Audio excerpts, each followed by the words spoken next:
नमस्कार, हमारे बिहार में आपका स्वागत है। मैं राहुल ओझा आपके साथ पटना से खबर, जहां जेडीयू राष्ट्रीय परिषद की बैठक जारी है। बैठक में 207 पदाधिकारी हिस्सा ले रहे हैं। सीएम नीतीश भी बैठक में मौजूद है। इससे पहले की बात करें तो शनिवार को राष्ट्रीय पदाधिकारियों की जो बैठक है वो हुई थी और बताया ये गया था कि कौन सी जो रणनीति है वो बनाई गई है। और आज की जो जेडीयू राष्ट्रीय परिषद की बैठक है वो भी कई मायनों में काफी अहम है।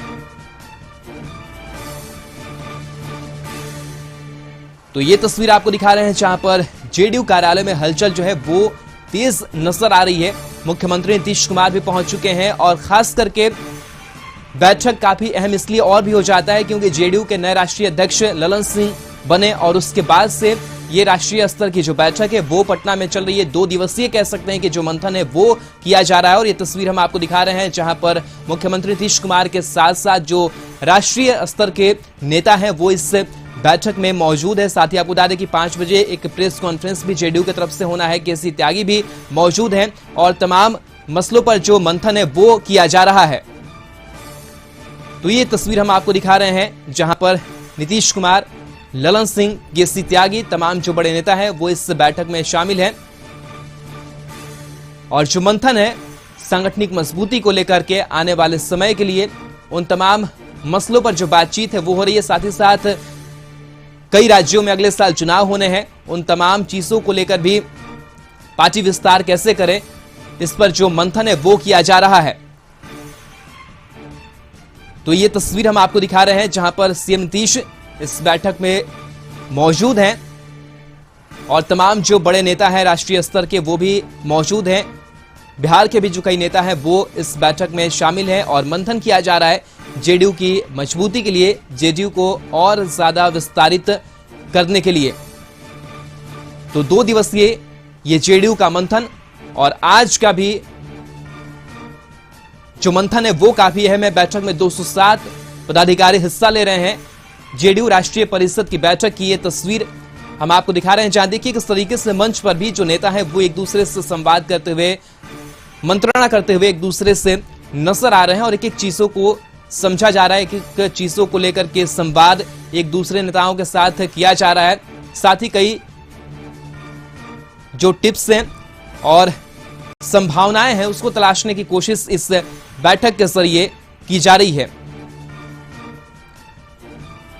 तो ये पटना से आपको तस्वीर दिखा रहे हैं जेडीयू राष्ट्रीय परिषद की बैठक की। और कहीं ना कहीं जो नई जिम्मेदारियां मिली है ललन सिंह को, नीतीश कुमार भी सारी चीजों को देख समझ रहे हैं और उनके लिए भी जरूरी है कि किस तरीके से जो सांगठनिक मजबूती है वो बनाई जाए और खास करके राष्ट्रीय फलक पर भी किस तरीके से जेडीयू को लेकर जाया जाए। चलिए सीधे चलते हैं अपने ब्यूरो चीफ अशोक मिश्रा के पास। अशोक जी, 2 दिवसीय जेडीयू का ये मंथन कह सकते हैं, आज जेडीयू राष्ट्रीय परिषद की बैठक चल रही है। क्या कुछ वहां जो हलचलें हैं वो देख पा रहे हैं और कितनी अहम जो ये बैठक है? बिल्कुल, देखिए जदयू के राष्ट्रीय अध्यक्ष के रूप में राजीव रंजन उर्फ ललन सिंह की आज एक तरह से विधिवत ताजपोशी हो रही है। चूंकि पिछले महीने ही 29 जुलाई को ललन सिंह को राष्ट्रीय अध्यक्ष बनाया गया था और जदयू के राष्ट्रीय कार्यकारिणी की जो बैठक दिल्ली में हुई थी उस बैठक में जो इस्पात मंत्री हैं आरसीपी सिंह, उन्होंने प्रस्ताव रखा था और ललन सिंह राष्ट्रीय अध्यक्ष बने थे। लेकिन राज्य जो कार्यकारिणी है उसके जो फैसले हैं या जदयू के जो राष्ट्रीय कार्यकारिणी है उसका जो फैसला है उस फैसले पर आज मुहर राष्ट्रीय परिषद की बैठक में लगनी है और आप कह सकते हैं कि विधिवत ललन सिंह की ताजपोशी होनी है। इस बैठक में चूंकि यह काफी महत्वपूर्ण बैठक है और ये जदयू के कर्पूरी सभागार में ये बैठक हो रही है जिसमें पार्टी के सर्वोपरि नेता मुख्यमंत्री नीतीश कुमार यहाँ पे मौजूद हैं। इसके बाद नव मनोनीत जो पार्टी के राष्ट्रीय अध्यक्ष हैं ललन सिंह हैं, जदयू संसदीय बोर्ड के जो अध्यक्ष हैं उपेंद्र कुशवाहा हैं, केंद्रीय इस्पात मंत्री आरसीपी सिंह इसमें मौजूद हैं, राष्ट्रीय प्रधान महासचिव केसी त्यागी मौजूद हैं। इसके अलावा पार्टी के प्रदेश अध्यक्ष उमेश कुशवाहा मौजूद हैं और करीब 23 राज्यों में कहा जाता है कि जदयू की प्रदेश इकाई काम कर रही है तो उस प्रदेश इकाई के जो बड़े पदाधिकारी हैं वो मौजूद हैं। राज्यसभा में उपसभापति हैं हरिवंश, वो यहाँ पे मौजूद हैं, और सभी सांसद, नीतीश मंत्रिमंडल में जदयू कोटे से जो भी मंत्री हैं वो मौजूद हैं, और फिर पार्टी के जो पदाधिकारी हैं वो इस बैठक में मौजूद हैं। और मुख्यमंत्री नीतीश कुमार की उपस्थिति में इस बैठक की अध्यक्षता राष्ट्रीय अध्यक्ष ललन सिंह कर रहे हैं। तो ये काफी महत्वपूर्ण बैठक है, और इस बैठक में 2 एजेंडे मुख्य रूप से जो जदयू के सामने हैं इस पर चर्चा हो रही है। एक प्रमुख एजेंडा जातीय जनगणना को लेकर है, जिसमें जदयू का स्टैंड साफ रूप से साफ है, वह बीजेपी से इतर राय रखती है और वह जातीय जनगणना कराने के पक्ष में है। और जदयू के जो नेता हैं और खास करके बिहार के मुख्यमंत्री नीतीश कुमार के नेतृत्व में बिहार के 10 राजनीतिक दलों के प्रतिनिधियों ने प्रधानमंत्री से मुलाकात की थी। तो आखिर जातीय जनगणना का औचित्य क्या है, इसको लेकर के राष्ट्रीय परिषद में नीतीश कुमार पार्टी की राय रखेंगे, अपनी राय रखेंगे और अपने कार्यकर्ताओं को संदेश देंगे कि जातीय जनगणना को लेकर के जो भ्रम की स्थिति है या सूबे में जो आम जनता के बीच में जो एक तरह से भ्रम की स्थिति है उसको दूर करेंगे। दूसरा है जनसंख्या नियंत्रण कानून को लेकर के जो केंद्र सरकार नया कानून लाना चाहती है। तो वैसी परिस्थिति में जदयू का स्टैंड साफ है, नीतीश कुमार का स्टैंड साफ है कि कानून के अलावे जागरूकता भी जरूरी है। और बिहार का जो मॉडल है जातीय जनगणना को लेकर के, यानी कि लड़कियों के बीच में शिक्षा का विकास करना, तो ऐसी परिस्थिति में बिहार मॉडल को समूचे देश में लागू करने की बात हो, यह संदेश भी नीतीश कुमार देना चाहेंगे। लेकिन जो सबसे बड़ी बात है कि जदयू को राष्ट्रीय पार्टी बनाने के लिए ललन सिंह ने जिस तरह से घोषणा की है उससे ये साफ जाहिर है कि जदयू बिहार के अलावे अन्य राज्यों में भी अपने संगठन का विस्तार करेगा। और सामने जो उत्तर प्रदेश और मणिपुर राज्य में विधानसभा का चुनाव अगले वर्ष होना है, वैसी परिस्थिति में जदयू अपना उम्मीदवार भी वहां पे उतारेगा।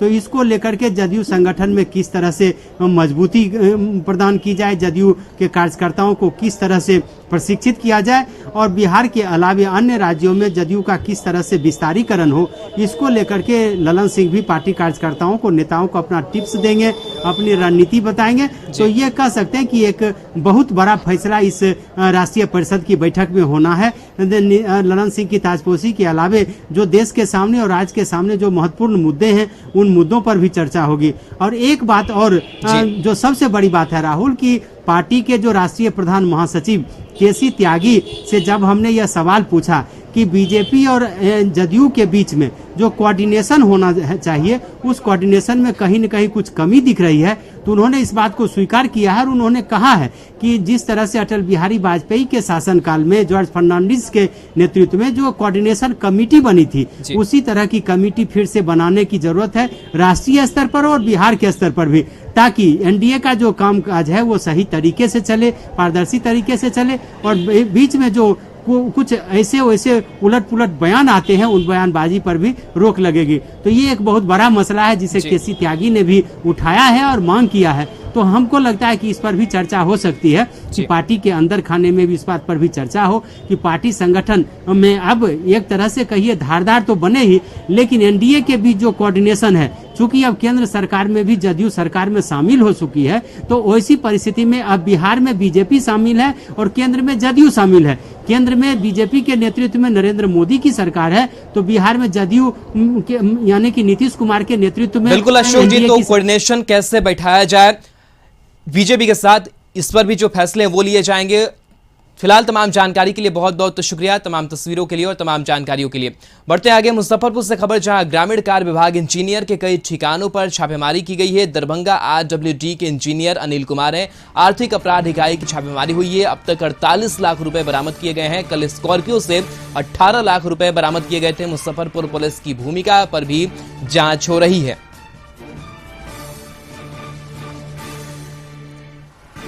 तो मुजफ्फरपुर से खबर, जहां ग्रामीण कार्य विभाग इंजीनियर के कई ठिकानों पर लगातार छापेमारी की जा रही है। आज 48 लाख रुपए बरामद किए गए हैं। साथ ही आपको बता दें कि कल भी 18 लाख रुपए बरामद किए गए थे। स्कॉर्पियो से ये पैसे बरामद किए गए हैं और जो रकम है वो लगातार बढ़ता जा रहा है। साथ ही सवाल खड़े हो रहे हैं कि आखिर इतनी अंकूत संपत्ति जो है वो कैसे इस इंजीनियर ने अर्जित की है, और इसको लेकर के लगातार जो विपक्ष है वो भी हमलावर नजर आ रहा है। लगातार जो तेजस्वी यादव के ट्वीट हैं वो भी इस मसले को लेकर के सामने आ रहे हैं। विकास हमारे साथ फोन लाइन पर जुड़े हुए हैं। विकास, अब किस तरीके से जो कार्रवाई है मुजफ्फरपुर में वो इंजीनियर के खिलाफ आगे बढ़ रही है, क्या कुछ अपडेट इस पूरे मामले में?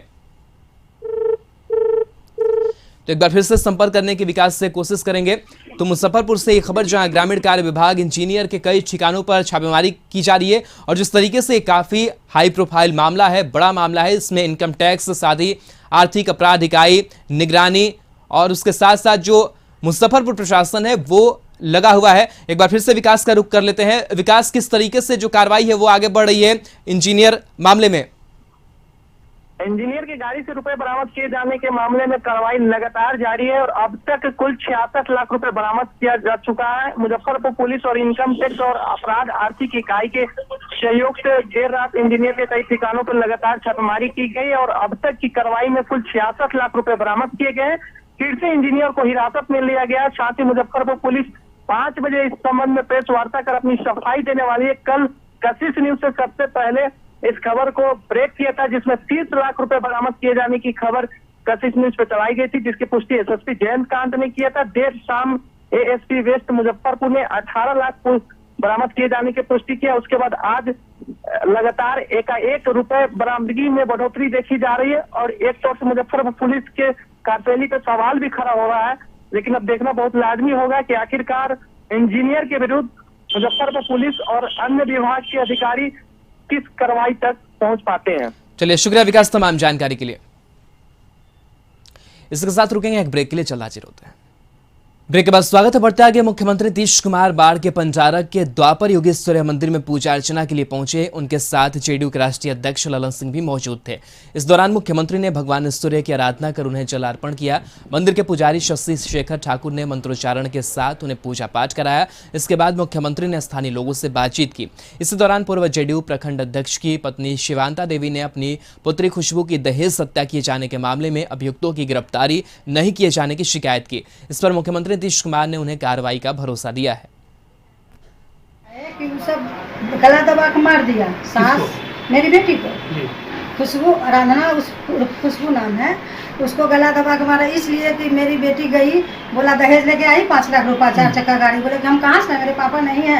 आप भैया कितना करेगा उतना, भाई शादी कर दिया इतना दे लेके से हम नहीं दे सकते हैं। इसी पर मैंने 24 घंटा भी रुकने नहीं दिए। 30 अक्टूबर के शाम में गई, 31 अक्टूबर के 3 बजे दिन में वो गला दबा के ननद सास। बिहार पशु विज्ञान विश्वविद्यालय के 4थे स्थापना दिवस समारोह पर मंत्री मुकेश सहनी ने संबोधित किया। इस अवसर पर सहनी ने कहा कि 4 साल में विश्वविद्यालय ने कई बेहतर काम किए हैं। ट्रेनिंग प्रोग्राम और शोध कार्यक्रम से बिहार के पशुपालकों को फायदा मिल रहा है। राज्य में मत्स्य पालकों के लिए 3 महीने का कोर्स बनाने का काम किया जा रहा है। जानवरों के घर तक वेटनरी डॉक्टर पहुंचे। इस योजना पर विभाग कार्य कर रहा है। उन्होंने मछली पालन में बिहार को आत्मनिर्भर बनाने की बात कही।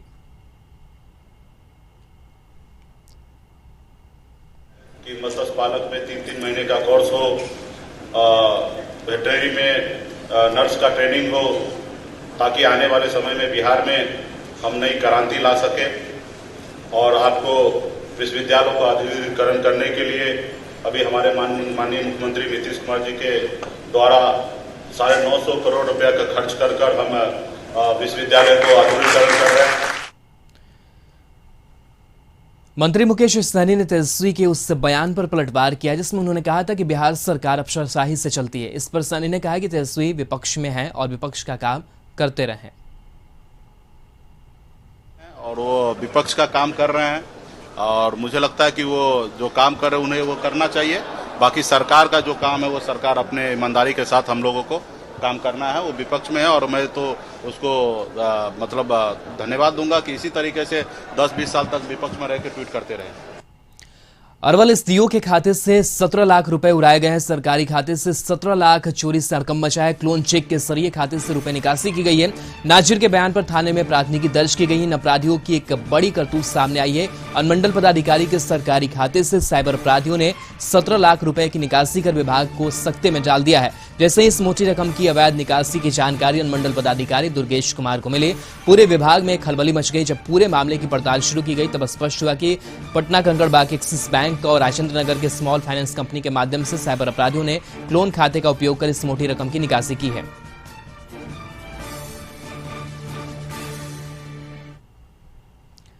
बिहार खेल सम्मान 2021-22 का उद्घाटन उप मुख्यमंत्री तारकिशोर प्रसाद ने किया। साथ ही 2021-22 के खेल कैलेंडर का भी विमोचन किया।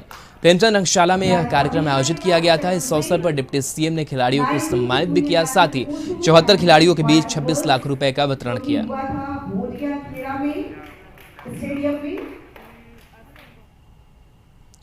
पटना में विश्व स्पोर्ट दिवस के अवसर पर बिहार के शारीरिक शिक्षक और स्वास्थ्य अनुदेशक संघ ने प्रदर्शन किया। 2019 में बिहार सरकार द्वारा शारीरिक शिक्षक स्वास्थ्य अनुदेशक की बहाली निकाली गई थी, लेकिन अब तक कोई बहाली नहीं की गई है। 8300 पद के लिए वैकेंसी निकाली गई थी, जिसमें 3500 के करीब अभ्यर्थी परीक्षा में पास हुए थे। अभी तक विभाग द्वारा बहाली न किए जाने से अभ्यर्थी नाराज हैं। बीजेपी प्रदेश कार्यालय के मुख्य गेट पर सैकड़ों अभ्यर्थी बैठे और प्रदर्शन किया। लोग सब शारीरिक शिक्षक एवं स्वास्थ्य अनुदेशक है। आज हम लोग करीब तकरीबन 12 से 15 साल से अपनी नियुक्ति के लिए दौड़ रहे हैं। पहली प्रायोरिटी हम लोग जब हाई कोर्ट ने केस किया तो ऑर्डर आया 2017 में कि लोगों की बहाली जल्द से जल्द लेकर के इनको नियुक्ति पत्र दी जाए। सरकार के द्वारा आर के महाजन जो प्रधान सचिव थे तत्कालीन, उन्होंने एफिडेविट दिया कोर्ट में कि लोगों की बहाली 20 अप्रैल 2020 तक कर ली जाएगी। खेल दिवस के अवसर पर पटना की सड़कों पर खिलाड़ियों ने विरोध प्रदर्शन किया। खिलाड़ियों ने पटना के सड़कों पर फुटबॉल खेलकर सरकार की खेल नीति का विरोध किया। गुस्साए खिलाड़ियों ने कहा कि राज्य में ना तो खेल को बढ़ावा देने के लिए संसाधन है और ना ही खिलाड़ियों को रोजगार मिल रहा है। उन्होंने कहा कि सरकार उन्हें संसाधन के साथ साथ रोजगार भी उपलब्ध कराए।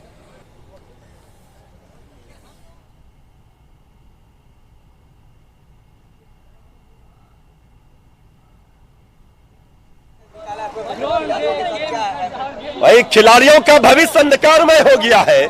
आज खेल दिवस के दिन देखिए दुर्भाग्य कि खिलाड़ी सड़कों पर है, न संसाधन है न रोजगार है, तो खिलाड़ी क्या करेगा? खेल से खिलवाड़ हो रहा है। अधिकारी दूध पी रहे हैं, खिलाड़ी मार पी रहे हैं और मार पिला करके खिलाड़ियों से कहते हैं पदक लाओ। देखिए सड़कों पर खेल रहे खिलाड़ी, राष्ट्रीय अंतर्राष्ट्रीय स्तर के खिलाड़ी। ये बदहाली है खेल की। इसलिए आदरणीय मुख्यमंत्री जी का ध्यान आकृष्ट करा रहे हैं कि कम से कम कुछ। पटना में फिजिकल टीचर ने जमकर हंगामा किया। आपको बता दें कि नियुक्ति की मांग को लेकर उन्होंने इच्छामृत्यु की मांग की और जमकर प्रदर्शन किया।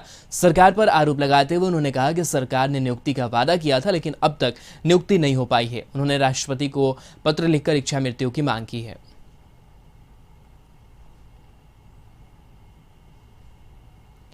बेगूसराय में खेल दिवस के मौके पर खिलाड़ियों ने डीएम ऑफिस परिसर में क्रिकेट खेल का अनोखा विरोध प्रदर्शन किया। दरअसल खिलाड़ियों की मांग है कि बेगूसराय में एक भी खेल स्टेडियम नहीं है, न ही सरकार खिलाड़ियों को खेल का संसाधन उपलब्ध करा रही है। बेगूसराय में डीएम ऑफिस परिसर में ही एकमात्र गांधी स्टेडियम है जहां खिलाड़ी कभी काल खेलते हैं। वहीं स्टेडियम भी पूरी तरह से जर्जर है और मैदान में बारिश के दिनों में जल जमाव रहता है। खिलाड़ियों की मांग है कि बिहार सरकार बेगूसराय में खेल को बढ़ावा देने के लिए खेल स्टेडियम का निर्माण करे।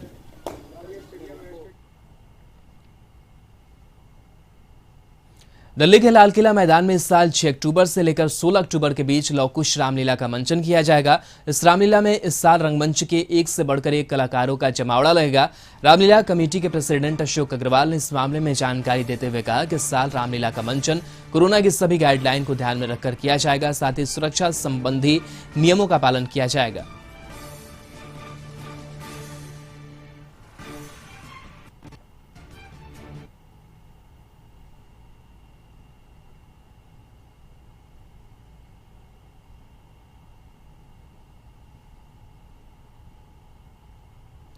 पटना के इनकम टैक्स चौराहे पर एक बस ने कार में टक्कर मार दी। ट्रैफिक पुलिस ने उससे गाड़ी रोकने को कहा, लेकिन बस ड्राइवर चकमा देकर फरार हो गया। जिसके बाद ट्रैफिक पुलिस की टीम ने बाइक से उसका काफी दूर तक पीछा किया और बस को पकड़ लिया, जिसकी तस्वीरें आप अपनी टीवी स्क्रीन पर लाइव देख सकते हैं।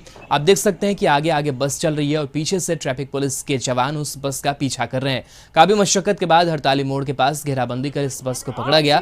उसके बाद बस को जब्त किया गया। फिलहाल बस को जब्त कर पुलिस मामले की जांच में जुटी है।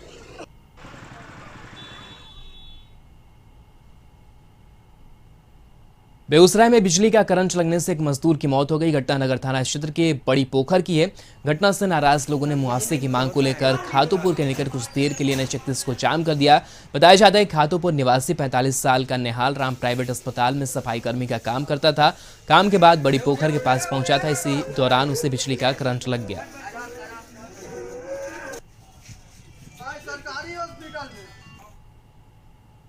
हाजीपुर में भगवानपुर थाना के प्रतापगढ़ में पोखर से प्रेमी युगल का शव बरामद किया गया। घटना की सूचना मिलते ही मौके पर लोगों की भारी भीड़ जमा हो गई।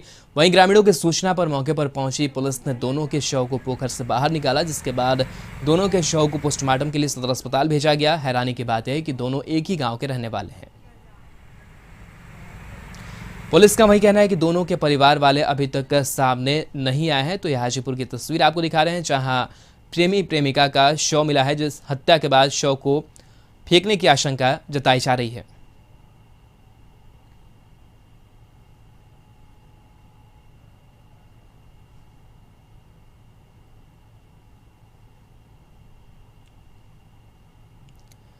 छपरा में आंख का इलाज कराने आए कि एक बुजुर्ग का संदेहास्पद स्थिति में शव धान के खेत से सड़क किनारे बरामद हुआ। मृतक बक्सर जिला के नावानगर थाना क्षेत्र के रूपनगर गांव निवासी 70 वर्षीय जगदीश राय बताए जा रहे हैं, जो सारण जिला के दरियापुर प्रखंड में अवस्थित मस्तीचक आई हॉस्पिटल में मोतियाबिंद का ऑपरेशन कराने आए थे। मिली जानकारी के मुताबिक आई हॉस्पिटल से 200 कदम दूर सड़क के नजदीक धान के खेत में जगदीश राय का शव मिला। इसकी सूचना पर दरियापुर थाना पुलिस मौके पर पहुंची और शव को कब्जे में लेकर पोस्टमार्टम के लिए छपरा सदर अस्पताल भेज दिया है। पूर्णिया जिले के कस्बा थाना क्षेत्र के सबदलपुर में दिन दहाड़े जमीनी विवाद में एक शख्स की गोली मारकर हत्या कर दी गई। वारदात की सूचना पाकर पुलिस मौके पर पहुंची और अपनी जांच शुरू की। मृतक कस्बा थाना क्षेत्र के सबदलपुर निवासी दयानंद ठाकुर बताया जा रहा है। मृतक की बेटी काजल कुमारी ने बताया कि दयानंद ठाकुर का अपने ही भाई नरेश ठाकुर से 18 एकड़ खेती की जमीन को लेकर वर्षों से विवाद चल रहा था। जमीन विवाद को लेकर एक दिन पहले यानी शनिवार को जान से मार देने की धमकी भी मिली थी। विवाद चल रहा था, दोनों याद ही है। अच्छा, उसी में गोली लगने की मृत्यु हो गई। अच्छा, पहले भी कुछ घटनाएं हुई है इससे पहले भी? नहीं, पहले मुझे जानकारी नहीं। ये कहा जा रहा है कि थाना से ये लोग आवेदन दे के लौट रहे थे और पहले ही पुलिस को इन्फॉर्म किया था ये लोग। नहीं, आवेदन पीछे तुरंत पुलिस पीछे जा ही रहे थे। मृत्यु के तुरंत 5 मिनट बाद ही पुलिस वहाँ पहुँच गई थी। सुपौल में किशनपुर थाना क्षेत्र के कटोरा पंचायत वार्ड नंबर 6 भोकराही निवासी मोहम्मद नूरुल्लाह और उनकी पत्नी बीबी रोशन आरा न्याय के लिए इन दिनों कई महीनों से किशनपुर अंचल और समराले का चक्कर लगा रही हैं, लेकिन किसी ने इन्हें न्याय दिलाने की जहमत नहीं उठाई है। पीड़ित नूरुल्लाह की बीवी रोशन आरा ने बताया कि वे अपनी खातियानी जमीन के कागजात को दुरुस्त करवाने के लिए दर भटक रही है, लेकिन कोई उनकी बातों को नहीं सुन रहा है। आरोपी दबंग और रसूख वाला व्यक्ति है। उन्हें यह भय सता रहा है कि कहीं न्याय की राह में उनकी उम्मीदों पर पैसे और रसूख भारी न पड़ जाए। जब फिर कभी रोक नहीं लगाया। एक की बार जो ज़मीन पे गए हैं हम साफ़ सुथरा करने के लिए कुम्मी के महीना में, तो वो जो वहाँ पर डंटा लाठी लेकर के मारना शुरू कहा, बोरा काट करके गाड़ देंगे, गोली मार देंगे। हम डर के मारे निकल गए। हम बोले कि हम कल जो है पंचायत, कल कहाँ, तुम कल पंचायती बैठा लो, उसमें हम जाके कागज़ दिखाएंगे, ये भी ज़मीन मेरा खरीदे। तो हम बोले एक दियाद में से अगर बेच दिया, दूसरा दियाद नहीं बेचे तो ज़मीन आप ही का हो जाएगा। तो बोला कि हाँ मेरा हो जाएगा, तुम बेचो नहीं बेचो उससे मतलब नहीं, मेरी ये खरीद की ज़मीन है। कब खरीदे हैं तो बोल रहा है कि हम 86 में भी खरीदे हैं और 83 में भी खरीदे हैं, तो मेरा भी ज़मीन खरीद लिए। तो हाँ तुम्हारा भी ज़मीन खरीद लिए। इसके साथ इस बुलेटिन में इतना ही। नमस्कार।